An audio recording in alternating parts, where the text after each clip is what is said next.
So your work in fisheries conservation then, how have you seen, sort of like, in terms of fishing species like conch, like lobster, have you seen that managed? Is conservation working in Belize? Conservation works to an extent. Like everything else, I will have to say that there are drawbacks and there are challenges that I believe that the fisheries department are trying their best to manage with the limited resources that they have. Mm-hmm.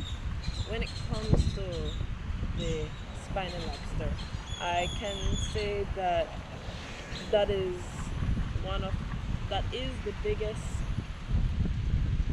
breadwinner for our country when it comes to marine products. Right. And in Belize, I believe there is over 5,000 fishermen to date. And when you say 5,000 fishermen, we can't just look at that one fisherman because then you have to look at all the people in their household. So let's just say for one fisherman, there are 5 people dependent on him. Mm-hmm. And so we are looking at hundreds of thousands of Belizeans that are dependent on this, not only because of that, but because they see it as a food resource that we eat here locally. If we were supposed to buy this from another foreign country, Mm-hmm. the price would be so much that we wouldn't, as a regular Belizean, probably wouldn't be able to go into a restaurant and order a lobster. But we can go into a restaurant here and order a lobster. And this is because of the work that is being done in the fisheries department. And of course, we can't forget the NGOs who partner with them to co-manage the marine reserves. Mm-hmm. And have you worked with any of these NGOs? Yeah, I've worked with Icomar, Yeah. and that is an NGO. They are based in Saltwater Key Marine, sorry, not Saltwater Key, but St. George's Key. And from there, they do similar to what you do. Mm-hmm. They get students from abroad and they bring them in and showcase our resources to them. I actually led the conch research and the spiny lobster research as well as finfish surveys. Mm-hmm. So we would go to these patch reefs and these seagrass beds and we would do the transects and the students would get that hands-on experience of collecting the data, measuring them, writing it down, going back, compiling the data, giving it to me so that I can make the graphs, and then I would then present it back to them in the evening. It is interesting because talking about if conservation is working, I have been able to see directly, hands-on, that it works to an extent because within the marine reserve, we used to go to Hulchan Marine Reserve, Kikaker Marine Reserve, Mm-hmm. and then we would stop in between both of these reserves. There's an area called the Conch Graveyard, and that's where all the fishermen from around that area would go and dispose of their conch shells when they have already take out the conchs out of them, Mm-hmm. and they would just throw it there. So How there, many are we talking? it's Hundreds, thousands? thousands of Wow. discarded conch shells. Mm-hmm. There we find, all the time we go there, we find 2 loggerhead turtles, a male and a female, always there. Wow. When it comes to fish species, I'd say maybe we'd only see a few snappers and some grunts. It's not much. It's like almost a dead zone. Mhm. There's absolutely no live coral in that area. And I always find that very surprising because again it's smack in the middle of Hulchan Marine Reserve and Kikaker Marine Reserve. Mm. Both areas, when you get in the water there, it's rich in biodiversity. Fishes, turtles, eels, rays, Wow. huge.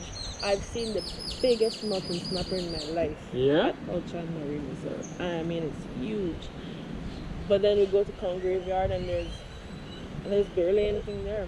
We go to Patch Reefs in front of Kikaker. Mm-hmm. It's rich there again. So I think that it's become to the point where the fishes stay there and the spillover effect isn't happening. Right. I don't challenging is because they have adapted to that ecosystem. And as well, obviously, if there's no coral reef there's nothing there for them to eat on, then they won't be there. Of course, yeah. So maybe one of the things they may have to start doing there is to rehabilitate these areas within the marine reserve, like I mean outside of the marine reserve, to make sure that the fishes do want to go over there. Exactly. So you encourage the spillover, Yep. which will then help generational fishermen like your Indeed. family. Indeed. And in your work, have you ever noticed that, like, how are Belizeans abiding by the laws of marine protected areas? We live here in Saltwater Key Marine Reserve. Bakaki is in Saltwater Key Marine Reserve. We are a part of the conservation zone. So there's not supposed to be any fishing happening in here. I see it on a daily basis that we do have people coming and take and sell. You can to an extent, but only if it's for your home use. Right. Then you can. But if you're selling it, if you're getting it to sell, then that shouldn't be allowed. How many times have you seen the fisheries officers around this park? I mean, so one of the key reasons that I find that fisheries visit the island here is to mainly collect the reserve fee that tourists have to pay in order to enter the marine park. In terms of patrolling, enforcement of fisheries law, the only time I've ever seen it was that we were on a tour once, and they checked to see if the boat captain had a license. And that isn't even. It's not direct not fisheries. something directly that they're regulating. That's something that the Belize Port Authority should regulate. And this is what I can't understand because, well, they keep on saying that they don't have fuel to do it. Yep. But then I keep on asking, okay, so what happens to the money that you then come and collect from these tourists that are coming here? On your website, you say that it's supposed to go towards the conservation and the maintenance of the marine reserve, but then it's not. Is it not happening because we don't see you guys around? Again, I think it comes down as well. Finally, like the biggest part is to the entire government of Belize, because the amount of money that they allocate for conservation is minimal. Yeah. They allocate millions of dollars towards road construction, and they only would allocate maybe $1 million or less towards marine conservation and conservation in the whole. Because we talked about earlier in earlier videos that the main conservation fund comes from the Protected Areas Conservation Trust Act, which is not a government or